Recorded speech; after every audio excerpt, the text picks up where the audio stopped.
Hello everyone. Today's question is from the GI section, Anatomy MRCS. A 63-year-old man who smokes heavily and presented with dyspepsia, and he's tested positive for Helicobacter pylori. And one evening he had an episode of hematemesis. What is the most likely vessel to be responsible for the hemorrhage? So this question, I would say, requires two things from you. First, some medical knowledge about the Helicobacter pylori, and number two, some anatomy knowledge, and both of them are very easy. I don't know if you know the answer, it's right, but still we are going through the blood supply of the stomach together just to revise, because it does not only depend on this question, but any other question could come out the blood supply of the stomach. So if I am drawing a stomach like this, and we are doing the blood supply of the stomach. So let's say this is the stomach. We are having from the abdominal aorta. So let's say if this is the abdominal aorta, and it starts at the level of L1 like this, so this is an L1. So at the upper border of the aorta there is a branch called the celiac axis, and lower border there is a branch called the superior mesenteric artery, and at L3 there is a branch called inferior mesenteric artery. So again, this is a celiac axis, superior mesenteric artery, inferior mesenteric artery. So this is responsible for the foregut, this is responsible for the midgut, and this is responsible for the blood supply of the hindgut. We're going to go through everything in detail on this channel, so just keep up and following the videos and you'll be able to know the answer for all the questions.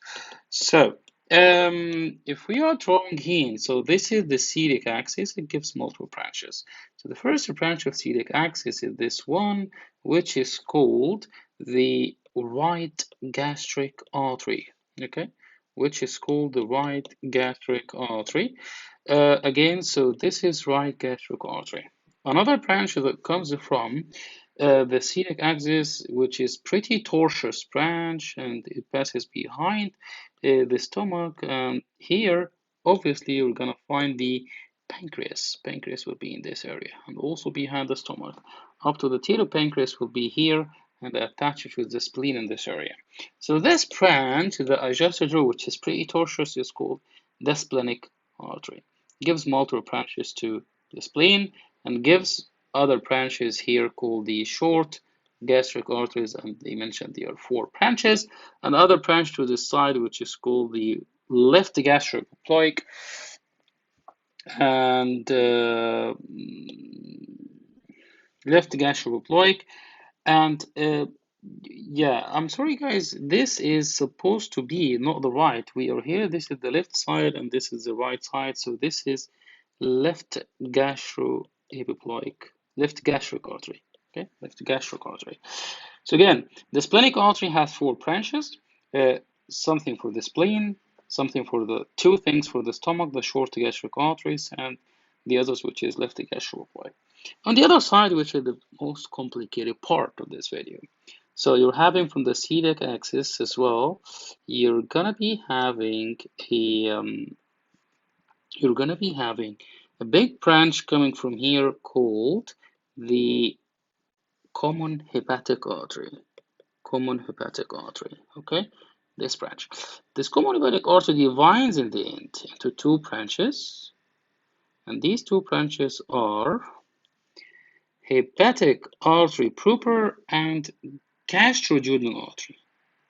And this is gastroduodenal artery, gives multiple branches. Firstly, it gives supraduodenal artery, and then passes behind the first part of the duodenum to divide in the end into right gastroepiploic artery, and then pancreaticoduodenal artery. Okay, so these are the branches. Common hepatic artery as well gives another branch called the left gastric artery.